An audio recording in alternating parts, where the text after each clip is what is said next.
कंसचाणूरमर्दनं देवकी परमानन्दं कृष्णं वन्दे जगद्गुरुं।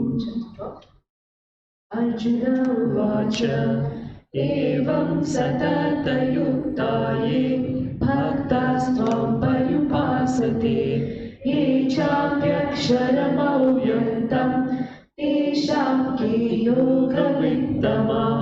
श्रीभगवानुवाच मय्यावेशमनो ये मां नित्ययुक्ता उपासते श्रद्धया परयोपेतस्ते मे युक्ततमा मताः। ये त्वक्षरमनिर्देशम् अव्यक्तं पर्युपासते सर्वत्र गमचिन्त्यं च कूटस्थम् अचलं ध्रुवं संनियम्येन्द्रियग्रामं सर्वत्र समबुद्धया ते प्राप्नुवन्ति मामेव सर्वभूतहिते रताः। क्लेशोऽधिकतरस्तेषाम् अव्यक्ता सप्तचेतसाम् अव्यक्ता हि गतिर्दुःखं देहवद्भिरवाप्यते। ये तु सर्वाणि कर्माणि मयि सन्न्यस्य मत्परम् अनन्येनैव योगेन मां ध्यायन्त उपासते तेषामहं समुद्धर्ता मृत्युसंसारसागरात् भवामि न चिरात् पार्थ मय्यावेशितचेतसाम्। मय्येव मन आदत्स्व मयि बुद्धिं निवेशय निवशिष्यसि मय्येव अत ऊर्ध्वं न संशय। अत चित्तं समाधातुं न शक्नोषि मयि स्थिरम् अभ्यासयोगेन ततो मामिच्छाप्तुं धनञ्जय। अभ्यासेऽप्यसमर्थोऽसि मत्कर्मा परमो भव मदर्थमपि कर्माणि कुर्वन् सिद्धिमवाप्स्यसि। अथैतदाप्यसक्तोऽसि कर्तुं मद्योगमाश्रितः सर्वकर्मफलत्यागं तथा कुरु यथात्मवान्। श्रेयो हि ज्ञानमभ्यासाच् ज्ञानाद् विशिष्यते ध्यानात् कर्मफलत्यागस्त्यागक्षान्तिरनन्तरम् अद्वेष्टा सर्वभूतानां मैत्रः करुण एव च निर्ममो निरहङ्कारः समदुःखः सुखशमी सन्तुष्टः सततं योगी यतात्मा दृढनिश्चय। मय्यर्पितमनो बुद्धिर्यो मद्भक्तः स मे प्रियः। यस्मानो द्विजते लोको लोकानो द्विजते च यः हर्षामर्षभयोद्वेगैर्मुक्तो यः स च मे प्रियः। अनपेक्षा शुचिर्दक्ष उदासीनो गतव्यथा सर्वारम्भपरित्यागी यो मद्भक्तः स मे प्रियः। यो न हृष्यति न द्वेष्टि न शोचति न काङ्क्षति शुभाशुभपरित्यागी भक्तिमान्यः स मे प्रियः। समासक्तौ च मित्रे च तथा मानापमानयोः शीतोष्ण सुखदुःखेषु समसङ्गविवर्जितः तुल्यनिन्दास्तुतिर्मौनी सन्तुष्टो येन केनचित्। अनिकेता स्थिरमतिर्भक्तिमान् मे प्रियो नरः। ये तु धर्म्यावृतमिदं यथोक्तं पर्युपासते श्रद्धाना मत्परमा भक्तास्तेतीव मे प्रिया। ॐ तत्सदिति श्रीमद्भगवद्गीता सुपनिषत्सु ब्रह्मविद्यायां योगशास्त्रे श्रीकृष्णार्जुनसंवादे भक्तियोगो नाम द्वादशोऽध्यायः। हरि ओम तत्सत्। हरि ओम तत्सत्। हरि ओम तत्सत्। श्रीकृष्णार्पणमस्तु। शुभं भूयात्। वसुदेवसुतं देवं कंसचाणूरमर्दनं देवकी परमानन्दं कृष्णं वन्दे जगद्गुरुम्।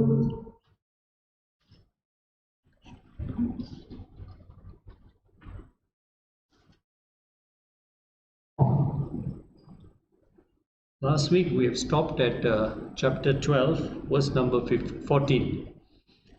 So what we are seeing now in the closing verses of chapter 12, right up to verse number 20, starting from verse number 13 up to verse number 20, Sri Krishna is going to give us the 35 qualities of a true devotee of the Lord. So these 35 qualities is a checklist for all of us to see how we are progressing on the spiritual path. What Krishna is trying to say here is that if we successfully go through all the three levels of sadhana, that means we go through karma yoga successfully, bhakti yoga, and then come to jnana yoga. If we go through successfully all these three phases, there will be a change in our personality. There will be a change in the way we look at the world, the way we deal with our possessions, the way we deal with our different relationships with different people. So all these qualities which are given here reflect a true devotee of Lord who has gone through all the three steps of karma, bhakti and jnana, and what is the nature of such a person. In chapter 2, if you recall, he also gave similar type of qualities as the qualities of a Sthita Prajna. You remember that chapter 2, the closing 18 verses, Lord Krishna painted the picture of a person who is established in this highest knowledge. Then in chapter 12 again he's going to repeat some of those qualities, and later on in chapter 14 he will also give us similar qualities, but there he says one who has transcended the three gunas. So one who is not affected by tamasic, by rajasic, by sattvic gunas, one who has transcended these three gunas, what is the behavior of that person? It is all similar also in these characteristics of a true bhakta. So let us now look at verse number 15 today. The next quality he speaks about is Yasmano dvijate loko lokano dvijate chaya. So there are two qualities there. The first quality he says Loka na udvijate. The true devotee of Lord is one who is not disturbed by the loka, by the people. You see, even though you are a true devotee of the Lord, it does not mean that you won't meet hostile people, or you won't meet the wrong people in life who are always criticizing you or passing sarcastic remarks. But this devotee of the Lord is not disturbed or not shaken by any of the comments or the hostility shown by other people towards him. Now, why is that? You see, when there is somebody whom we respect, somebody whom we love, and that person gives us some critical advice about ourselves, do we get upset? Do we get upset? If we really love, honor and respect that person, do we get upset? We don't get upset. But if the same advice is given by somebody who we hate totally, we totally hate the person, and that person gives us some critical advice, what is our response? We get very angry, we get very agitated. So a bhakta of the Lord does not divide this creation into who he likes and who he dislikes. To a bhakta, he sees the divinity, the Lord residing in everyone. To him, everyone is equal. There is no difference at all. There is a very famous verse in chapter 5. If you go back to chapter 5, verse number 18, page 107. Chapter 5, verse 18, page 107. There, what does he say? He says, the wise look with the same eye on a Brahmin who is endowed with learning and humility, and a cow, and an elephant, and a dog, and a pariah. Can you imagine from the worst of the worst Lord, the pariah, right up to a Brahmin, this wise person looks upon everyone with, what he says, he looks upon everyone with the same eye. So obviously we are not talking about the physical aspect. It is not that if a Brahmin comes to your house, you make him sit on your sofa and you respect him, you feed him food and all that. If a dog comes to your house, you're not going to make him sit on the sofa, right? So what does this mean here is that this person does not look at the gross level. He looks upon everything as the subtle consciousness that is residing everywhere. And he gives the respect to that subtle consciousness that is residing everywhere. So he can never feel angry, he can never feel offended anytime anybody criticizes him or insults him or says something wrong to him. In fact, who are we even to feel angry if we consider even the sages and the saints have gone through all kinds of criticism, been hurled by abuses by people. Even Lord Krishna, people wanted to criticize him, people wanted to hurt him, wanted to attack him. People like who is this? Duryodhan, and one of his very close relatives called Shishupal actually wanted to even kill him also. So much of hatred shown towards these great personalities. So who are we? But a Bhakta of the Lord understands that he has to face these situations, but he doesn't get offended because he sees the divinity in everyone. So first quality is what? One who does not get offended or agitated by the world. Now, some people are not agitated by the world, but they have a very other bad habit. What is that?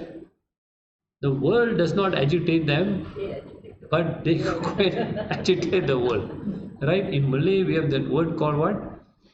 Batu api, They like to go and instigate, throw chili here, throw pepper here, and, instigate and create problems for people and like to criticize everyone. But this Bhakta of the Lord, he only sees goodness everywhere. He wants to share good things. His thoughts are pure, his actions are pure. He only looks upon how he can serve society, how he can uplift society. So all the good things that he has in him, he wants to share. If he has knowledge, he wants to share knowledge. If he has wealth, he wants to share wealth. If he has compassion and love, he wants to share that with others. So he can never end up hurting anyone in the creation. He always wants to help everyone that he can. So that is the quality of a Bhakta. He never looks to divide. He always looks to serve people. So that is the second quality of a person. So this just like, how a devotee of the Lord also doesn't get tossed and turned by the worldly situation. The example is given of a boat which is on the ocean and tossed by turbulent waters. Wherever the waves toss the boat goes there. It cannot be firm. But at the same time, if you look at a lighthouse is also in the middle of the ocean, but it does not get swayed. Why? Because a lighthouse has got a support. What is that support? It is a rock, a solid rock. So to a devotee, what is his support? What is his solid rock support? Huh? What is a solid support for a devotee? Only because he's so immersed in his devotion and love for the Lord, So he can only see divinity everywhere. He can only see goodness everywhere. So the Lord becomes his very solid rock, his very solid support. It is only when we have that supreme devotion to the Lord can we have this quality. As long as we don't have that supreme devotion, we will always be tossed and turned by the world itself. So the next quality he gives here is Yaha Mukta, one who is free, Mukta, from these four qualities. So one who is not affected by these four qualities. What are the four qualities? Harsha, Amarsha, Bhaya, and Udvege. So there's four. They put all the words together. Harsha, Marsha, Bhaya, Udvege. Harsha means joy. Okay, let's take one by one. Harsha means joy. Now, so here it says a devotee must be free of joy. Now, that doesn't mean that a devotee, if you tell him a joke, he says, I'm not going to laugh, I'm a devotee of the Lord. No, it doesn't mean that he's always very serious and all. What he's trying to tell us here is that he is not overly carried away by that joy. He's not extremely go and immerse himself in that joy. What is the problem when we extremely go and immerse ourselves in that joy? We get carried away. Huh? We forget the divine through what else? If we get carried away in that extreme joy, that extreme happiness, what is the problem with that? The first problem is we get attached to that very joy. And when we don't experience that joy again, then what happens? There is disappointment. So that is the first problem. So we have to understand, we experience a joy, we be happy for the moment, then you let it go. You don't keep on obsessing about that same happy thought again and again and again. Secondly, when we have extreme joy, we get carried away, it takes away our power of thinking, our rational power. Now there is a beautiful story given in the Mahabharata to explain this very concept. There was a king called Santanu, and one day while he was riding out of his kingdom, he happened to see this beautiful woman called Ganga. Her name was Ganga. He was so besotted with her that he started pursuing her hand in marriage. So she kept on saying no and no and no, but he was so obsessed with her. And then the day he managed to convince her that to marry him, she agreed. She was flooded with joy. He was overexcited. But Ganga told him, I will agree to marry you on one condition. He said, no problem, any condition you want, I'm ready to marry you. Just you have said yes, that's good enough.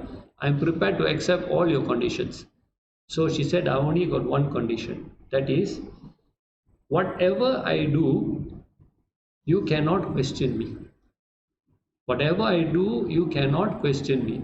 The day you question me, I will walk out of your life. So he said, okay, no problem. And he got married. And then the first child was born. She took that child, walked down to the banks of the river and drowned the child.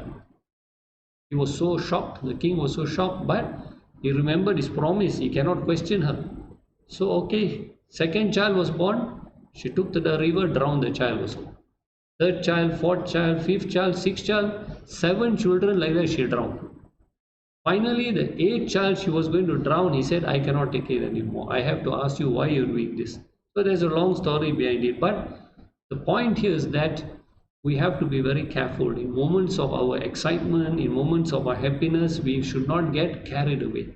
So what should we do in order to remain humble in our moments of good times when we have favorable situations? What should we do to remain humble?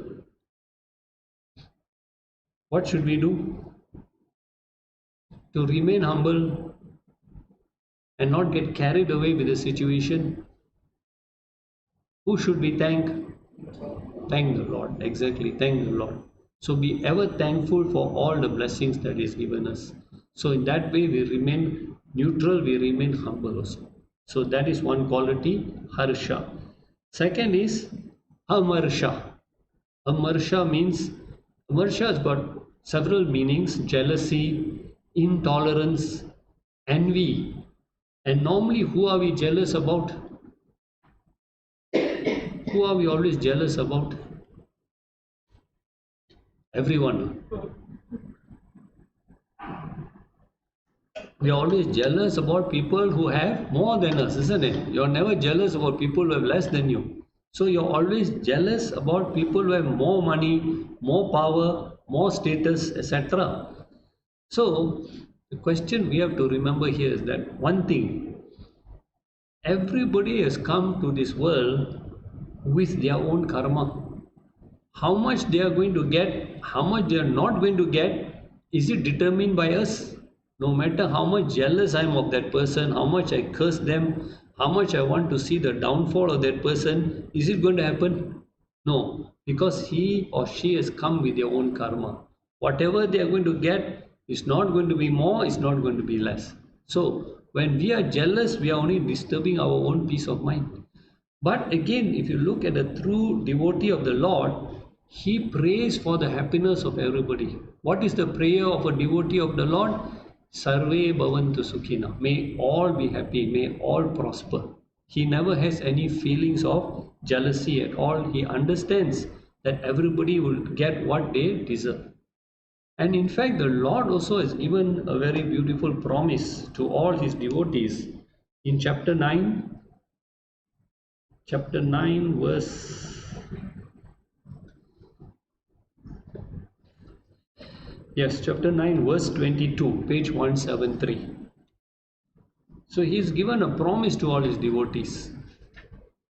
Chapter 9 verse 22, page 173. Those devotees, however, who worship me alone, thinking of none else. That means what? Means that when we worship the Lord, we ask for so many things. He's saying you don't have to ask for anything at all. When you worship me, just think about me and make me your goal, your primary goal in life. Then if you ask then, Lord, what about all my requirements, all my needs and all that? So he says here, I myself attend to their wants and needs. Yoga Shema, the Sanskrit word is Yoga Shema, meaning what you need to progress in life, I will give you, right? And what are the obstacles in your life, what are the things you already have, I will preserve for you. So I will make sure what you really need, what you have, you don't lose, and what you need to attain in life, I will ensure that you attain. So what he's telling us here basically is just surrender and leave everything to him. You don't have to present him with a long list of demands and all that. He knows what to give you. So a devotee of the Lord is always praying for the welfare of others. He never ever thinks ill will of anybody else. Third quality to a devotee of the Lord is devoid of is bhaya or fear. So we have to understand the root cause of our fear. Fear is caused by our insecurity. And why is there insecurity? Because we are always seeking our happiness from where? Outside. So what is the nature of the world which we are seeking happiness from? The Lord has told us this in chapter 9 verse 33. The world that we are chasing after, the world that we are running after, what is the nature of that world? In chapter 9 verse 33, he says, Anityam asukam lokam. This loka, this world of objects and people that you are chasing after has got two qualities. One is anityam. Nityam means permanent. Anityam means temporary. So everything that you have in this world is not going to last, is temporary. And therefore, anything that gives you happiness upon its arrival will give you sorrow upon its departure, isn't it? Right? Anything that you get happy by receiving, one day that thing has to go and it gives you sorrow. So he says, not only is the world therefore anityam, it is impermanent, it is asukham. Sukha means happiness. Asukha means it is a very a very abode of sorrow. It will give you distress.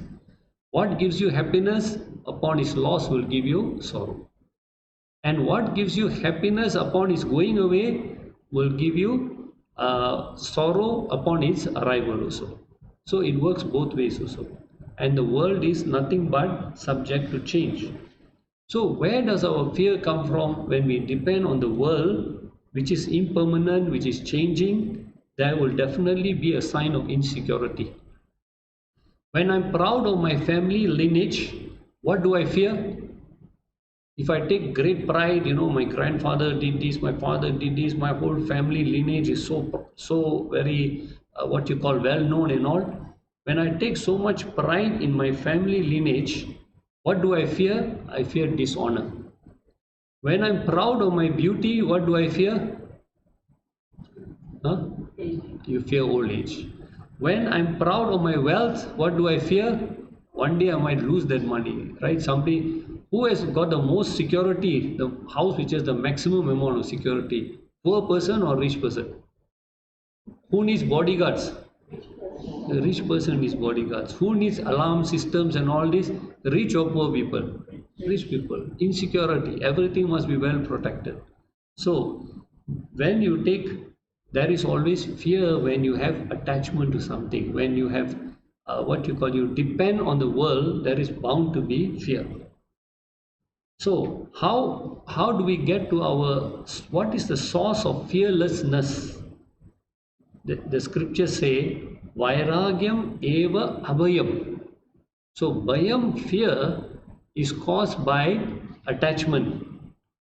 Abhayam, fearlessness, is caused by vairagyam, which means detachment.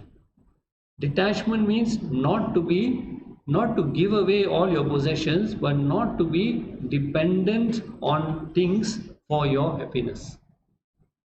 Another word for dependence is what we call addiction. When you are dependent on something, you have to always have that thing around you. How to know if you are attached to anything? We all say no, we are detached. But how to know if you are attached to something? How do you know if you are attached to something? Whatever it is, whether your handphone, your handbag, your carpet, your TV, whatever it is you are attached to. How do you know when you are attached to something? Huh? When you lose it and it creates a disturbance in you, that means you were attached to it. Or sometimes you haven't lost it, but there is a fear of losing it, and that causes disturbance to you, that means you are attached to that. So that is the easiest sign of knowing what you are attached to. So bhaya is another quality. Next quality is udvega. Udvega means anxiety. Anxiety is always when we worry about the past and the future. Constantly worrying about the past and the future. So there was a Swamiji once, he was talking and trying to explain that why we should not get attached to the past or the future. So he told them, I will tell you a joke now. And he told the audience a very funny joke. Everybody laughed. Then he said, did you enjoy the joke? They said, yes, Swamiji, we enjoyed the joke. He said, then I'm going to tell you the same joke again. So he told them the same joke again. But this time, of course, the laughter was less. And he said, okay, you're still laughing, that means you enjoyed the joke. I'm going to tell you the same joke again, one more time. Third time he told a joke, then the laughter was even less, hardly 2 or 3 people laughing. And then somebody got fed up and asked Swamiji, what is this? Why are you telling the same joke again and again? How do you expect us to laugh at the same joke again and again? And the Swamiji says, that is the irony of human beings. We cannot laugh at the same joke again and again, but we can recall the same sad episode 10 or 15 years ago and cry about it again and again. You already cried about it once, you still recall it and cry again and cry again. But you cannot laugh at the happy joke again and again. And that is the nature of human beings. So, Swami Chinmayananda said, our mind is either in the dead past or the unborn future.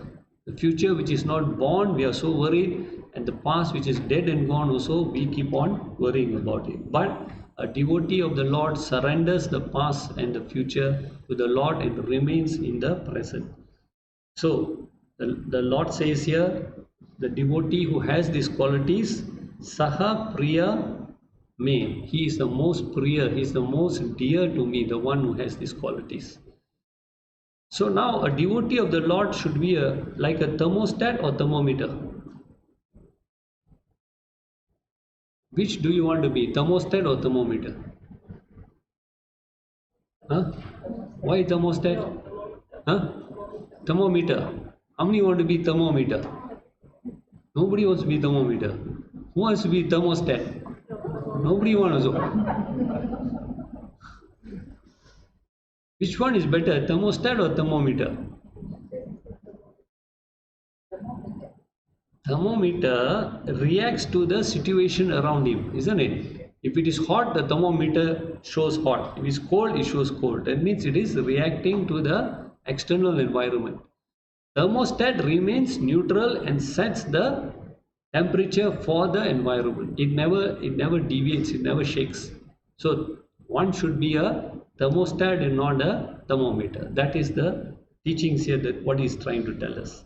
We move on to next verse 16. More qualities of a true bhakta. Next quality he says is anapeksha. Anapeksha means indifferent to desires or expectations. Now, the first thing when we talk about in any religious class is that you should not have desires, you should not have desires. Then people say, I desire not to come for any more classes. Because how can I give up my desires? Are desires wrong? Are desires wrong? No, yes, no, yes. Is it no, yes? So the answer is here in Bhagavad Gita. Chapter 7, verse number 11. Chapter 7, verse number 11. Page 140. Krishna talks about desire there. He says, I am desire. I am desire. But what type of desire? Which is not contrary to dharma, which must not violate dharma. As long as you have good desires, no issue. It is those desires which violate dharma, that's when the problem starts. So it is said that our desires, what are the right type of desires? It must be free of 5 modifications. I've sent you that in your notes today. Okay, the 5 modifications of desire. If you have desires and they are not affected by these 5 modifications, then your desires are clean desires. So what are the 5 modifications? The first is Krodha. Krodha means anger. So what is anger? Anger is nothing but unfulfilled desires. Whenever there is a obstacle to your desire, it results in disappointment, agitation and anger. Depending on the intensity of your desire, and if you cannot fulfill it, the result will be the intensity of your anger. Is it not? So first is your desire. If you don't get what you want, do you get upset? Do you get angry? Do you get agitated? Right? So first side effect of desire is Krodha. The next side effect of desire is Lobha. Lobha means greed. Whenever we keep getting more and more and more and more, the mind gets so engrossed in everything, it still wants more or less. It always demands more. So we start getting greedy. The more and more we get carried away. So we got to understand, if our desire does not lead to greed, then it's fine, no problem. Lobha. Third is Madaha. Madaha is intoxication. That means we get intoxicated with all that we have, the wealth. You know, there's always this question asked, who is a rich man, who is a poor man? What is the definition of a rich man? What is the definition of a poor man? I've said this in class before. I don't know how many of you remember. How would you define a rich man and how would you define a poor man? By their bank balance? A rich man is one whose income exceeds desires, right? A rich man is one whose income exceeds desires. Therefore, a poor man is one who desires exceed income, isn't it? No matter how much you earn, if your desires are always ahead of your income, you will always be a poor man. So the third quality is Mada, which means intoxication, which means you feel so proud about what you have. You feel very great about what you have. So intoxication, Mada. Fourth is Matsarya. Matsarya means envy. You always envy those who have more than you. So no matter how much you have desires you try to fulfill, you're always envious of those who have more than you. So Krodha, oh yeah, the last one is Moha. Moha means delusion. What is the delusion? The greatest delusion that we live under is the more desires I satisfied, the more happy I will be. But those people who are satisfied and satisfied all their desires up to that age also, they still are unhappy because they realize they still want to have, they have more desires to satisfy. So it is our fallacy to think that the more desires I have, the more desires I satisfy, the more happy I will be. But that is not the case. So desires, as long as they don't have these 5 side effects, your desires are okay. So another thing about anapeksha is our expectations. Anapeksha also means expect. Apeksha means expectations. Anapeksha means without expectations. So it is our, according to the scriptures, it is our false expectations that lead us to problems. Now example, is sugar sweet or salty? Sweet, right? Now if I expect sugar to be salty and I taste sugar and it turns out sweet, what happens to me? I get disappointed. Why did I get disappointed? Because of my wrong expectations. So if we have wrong, what is our expectation of the world? Our expectation of the world is that the world should give us happiness, isn't it? We always expect happiness through friendship, through relationships, through buying things. We always expect happiness. But what is the nature of the world? Finite or infinite? Finite or infinite? Finite. So how can anything finite give you infinite happiness? It's not possible. When the world is finite, it can never give you infinite happiness. It can give you finite happiness, but our expectation is we expect infinite from the world. So we expect the world to love me all the time. I expect people to love me, to cater to me all the time, to be friendly to me. Is it right or wrong? Wrong expectation. I expect my children to look after me when I'm old. Right or wrong? Wrong expectation. So, when we have the wrong expectations, then there is disappointment. So here anapeksha is one who's indifferent to desires and who doesn't have any wrong expectations in life also. Okay. So the next quality is suci. Suci, you can know Bahasa Malaysia also they use suci, pure, right? Pure. What do you mean by pure? Pure means our thoughts have got to be pure. Our words have got to be pure, the type of words we use. Thoughts pure means we must never think ill of others, must never think bad things about others. Always think goodness, how I can do good to the world, how can I contribute to the world? What have I got to contribute? You know, just few days ago I was seeing this episode of Kaun Banega Krodpati, one who wants to be a billionaire in Hindi. And there was this girl, very young girl, 28 years old. She came to the hot seat. Very sad story. She comes from a village, very poor, born in poverty. She has a father, mother, and an old grandfather to look after. She is the only breadwinner of the family. Okay. So what does she do? She goes around to all the villages in a little motorbike and gives education or teaching to all the girls who are unable to get education because they are all staying in remote areas. They don't have access to education. So she goes everywhere and gives them teachings. Okay. Then at a very young age, she was diagnosed with brain cancer, brain tumor, 28 years old. So she went for a simple surgery. They removed part of it, but they told her that sorry, we can't remove the balance. You have to go to the big city, and operation is going to cost you a lot of money, which she cannot afford. But yet, even in that condition, she has come to this show in order to win money to treat her brain tumor. But yet, she is so enthusiastic. She still carries on giving tuition. She hasn't stopped that work.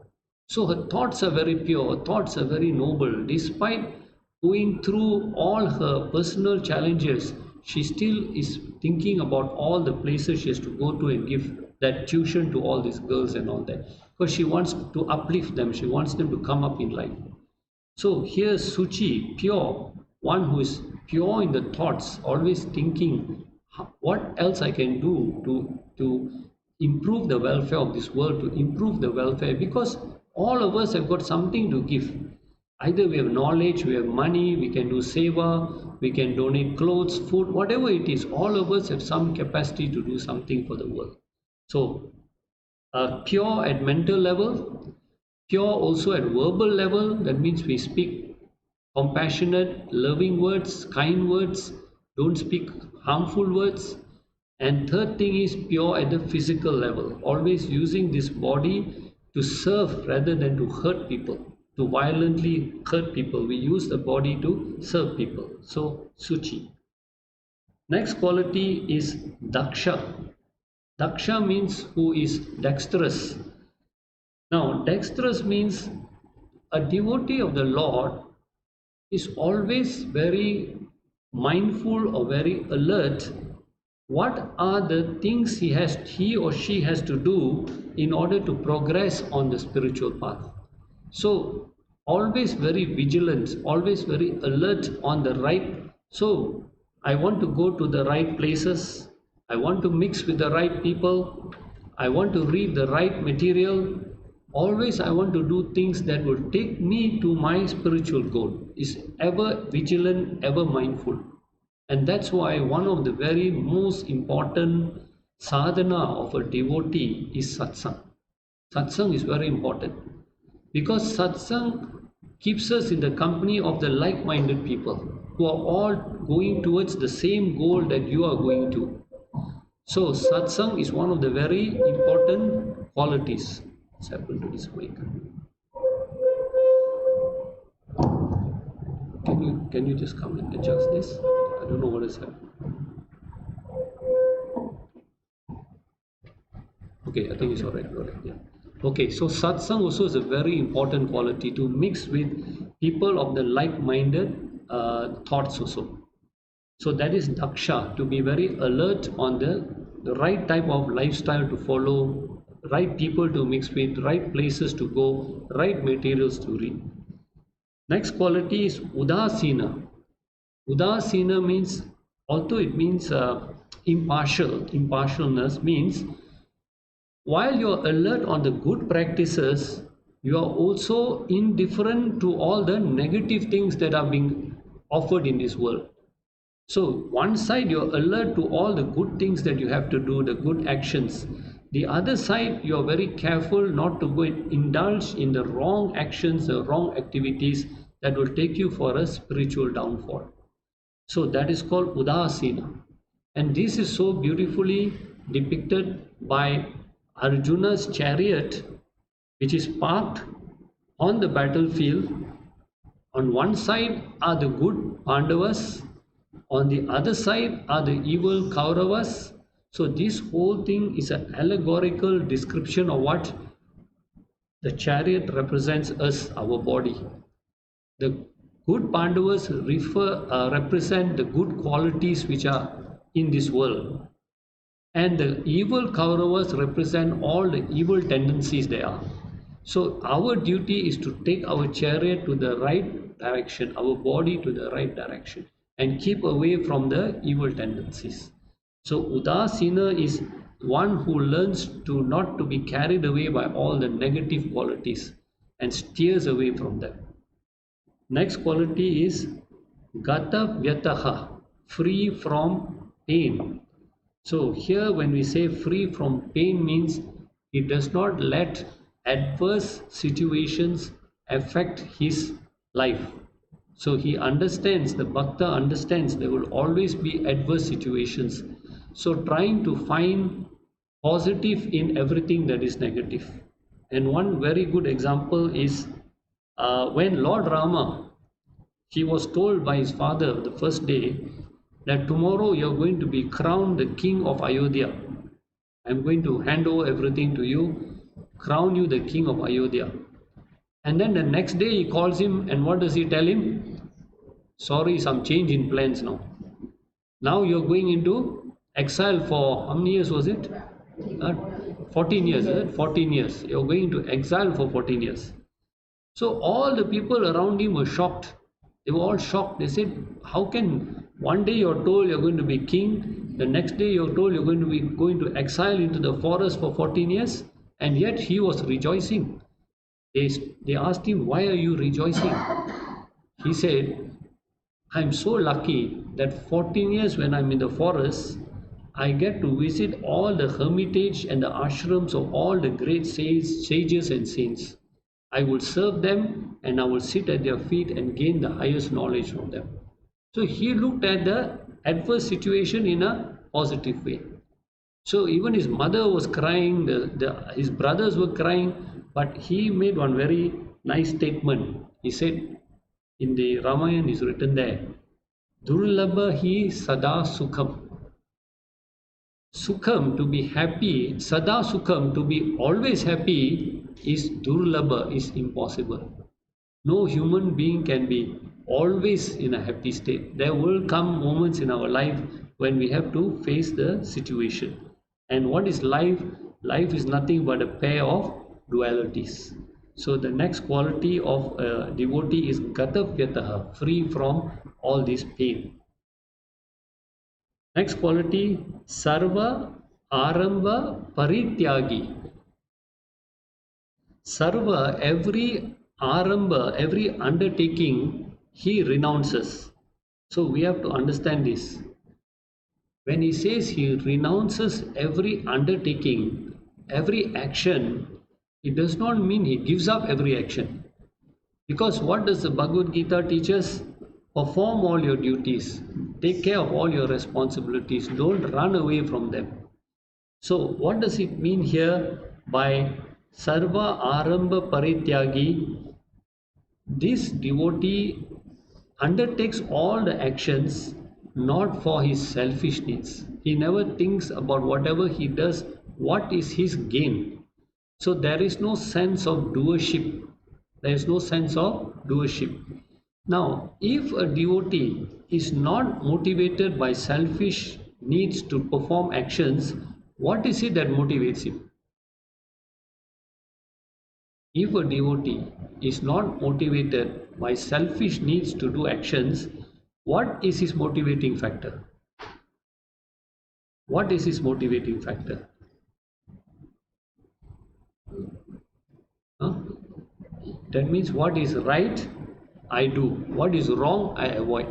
So he is not guided by likes and dislikes. He is guided by what is right and what is wrong. I only look at the action. If it is my duty, if it serves a greater purpose, it helps the welfare of the world, I do it. And it is my duty therefore. So you remember the 5 Pancha Mahayajnas. I won't go through again. I think you all remember. We discussed this about 2 weeks ago. So this is the next quality.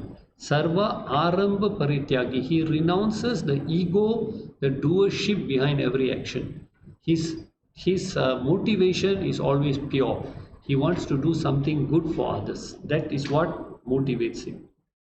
Saha Priya Me. The Lord says the devotee who has these qualities is dear to me. Then in verse number 17. Verse number 17 he says, who who is the true devotee of God? Yaha na rishati na dvesti. Na rishati means one who does not rejoice. Na dvesti means one who does not fret. Okay, so these are the two opposite situations in life. Either when we get favorable results, we rejoice, and when we don't get what we want, we fret or we complain. But a devotee of the Lord is very careful about these two emotions. Okay, now when again a devotee of the Lord gets what he wants, he is always thankful to the Lord. And when he doesn't get what he wants, he is also thankful to the Lord, because of what we call, he has to learn a lesson. Okay, that means when we go through good things in life, we consider this as a blessing from the Lord. When we go through adverse situations, we also consider it a blessing from the Lord to learn a lesson from it. So a devotee is very careful. He does not rejoice upon whatever he gets.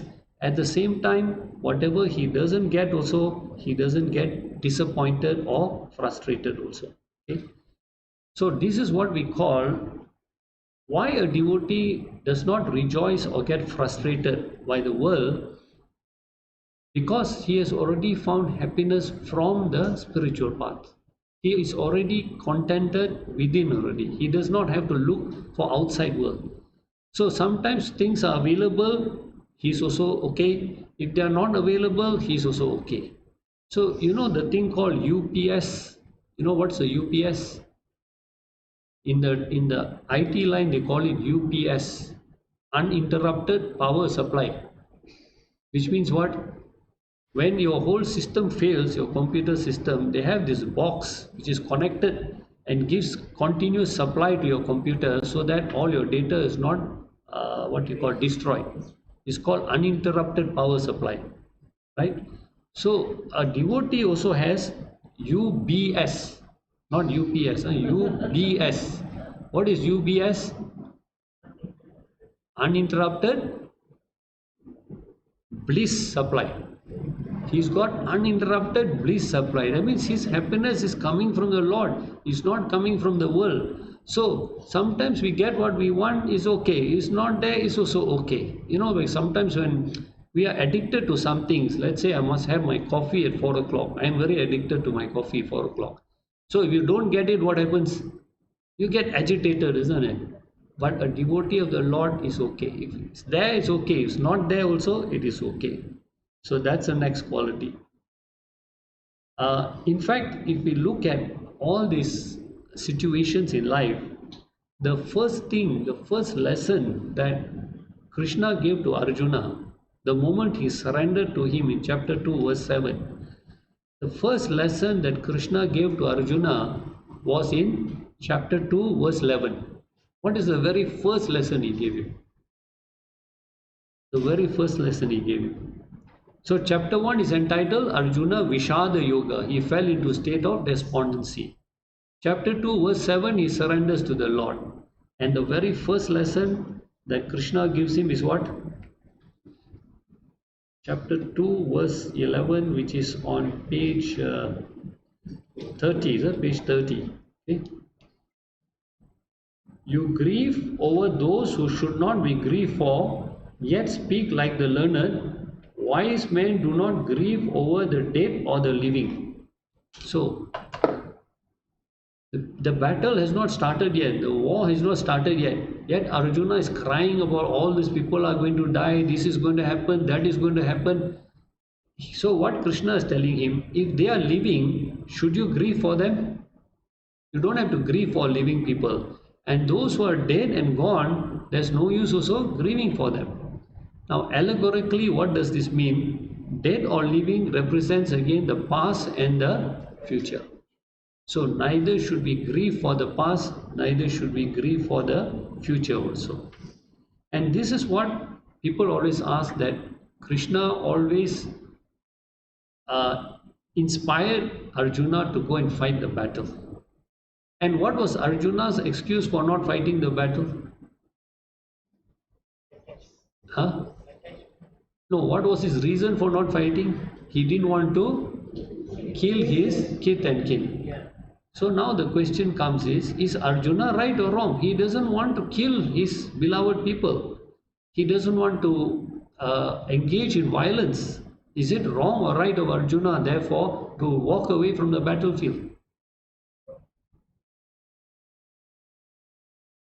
Isn't it good? He wants to avoid violence. But at the same time, is he right? So, when Arjuna is on the battlefield and he says he doesn't want to kill his friends, his family people, his guru, Arjuna on the battlefield, is he a army man or a family man? He's an army man. Army man and on the battlefield, what is his first duty there?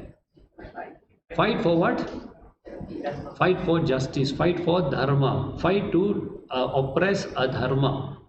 So therefore, our duty we have to see is according to time and place. And also another example is given, beautiful example. Supposing there is a family and they have only one child, a son, and he is an army officer. And at that time, the country needs all the soldiers to go to the war front because the enemy is attacking. So this fellow is the only son. He leaves his aged parents and goes to the battlefront to fight. So is it right or wrong?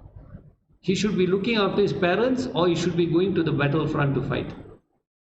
Which is the right duty? Because in life also we always face these two choices in life. Do I do this? Do I do that? So do I stay back and look after my aged parents or do I go and fight on the battlefield? Why? It's his duty. Yes, but it's also his duty to his parents. So which duty comes first? So the higher duty always applies. When we talk about higher duty, higher duty is a duty to the country. So I sacrifice my lower duty for the higher duty. Arjuna's duty on the battlefield, his higher duty on the battlefield is to fight for dharma, to establish dharma. He is not there as a relative to protect his other people. And those who are standing on the opposite side are all representing a dharma. So as a soldier, he has to fight them. So one has to be very clear about why Krishna keeps on encouraging him to go and fight, not to abandon his duty. Next quality, na sochati na kangshati. Na sochati na kangshati. That's in verse 17. So, na sochati means again he does not lament or grieve when he loses something. Whatever he has, he doesn't lament or cry over that. He understands everything is temporary. Everything comes and goes according to our prarabdha karmas. So whatever comes, whatever goes, let it go. Second, na kangshati, he does not hanker for things he does not have. Right?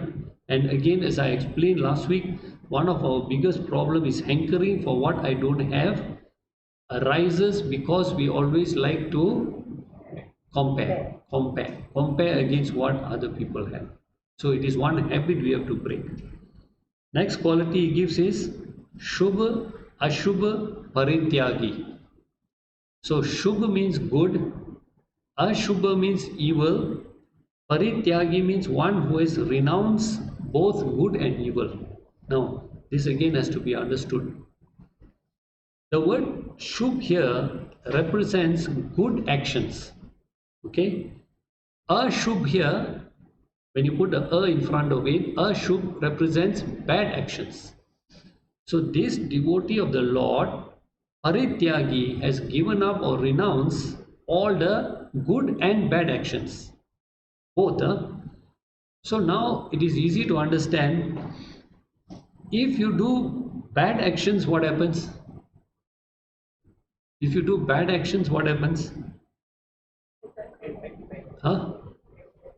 You get the karma palam, right? You get the papam. Because you get the papam, what happens? You have to exhaust this papam. So what happens? First you have to go down all that patal loka, right? There you get all the severe punishment there.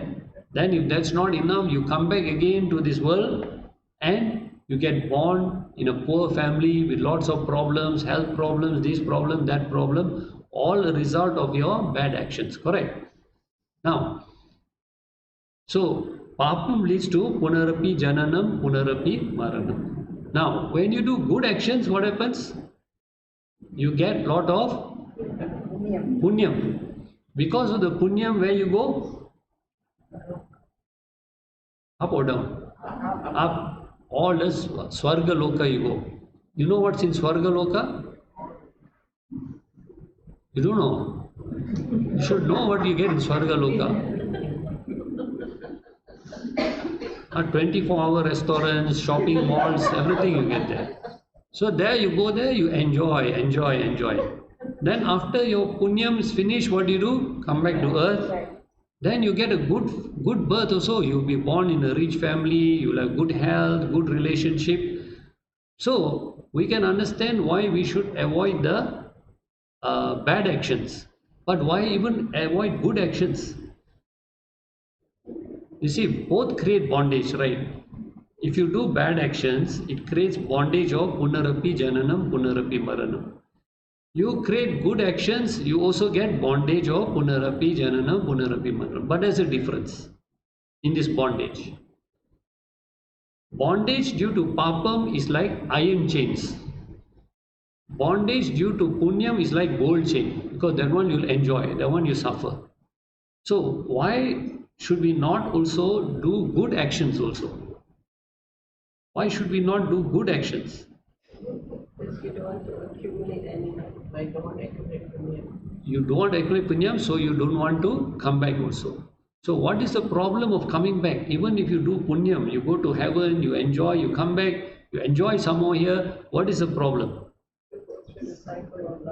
So you still have to get a human birth, and eventually a human birth also, there is also some suffering involved also.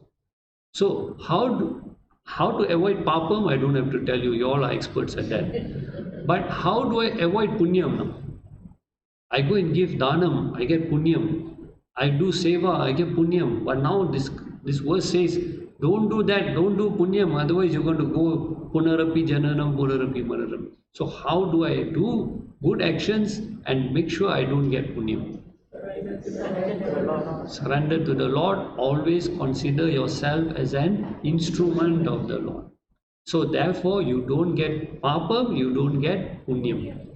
The beautiful example was given by Adi Sankaracharya to explain this difference by telling us the difference between a normal seed and a roasted seed. A normal seed, when you plant it in the ground, it will sprout into a flower or fruit or whatever it is. That is good action done with ego. That is like a normal seed. Action done with surrender to the Lord is like a roasted seed. You plant it, it does not yield any fruit, any flower. So therefore we have to be very careful about our actions also. So here he says that this devotee of Lord Shubha Ashubha Parityagi is renounced both bad actions and good actions motivated by the ego.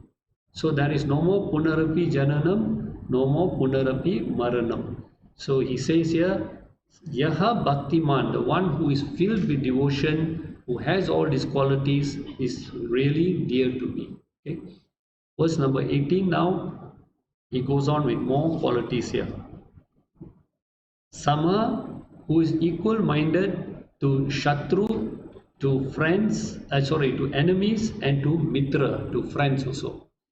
So there are a few more qualities. I think we will come back next week, because it will take some time to explain this.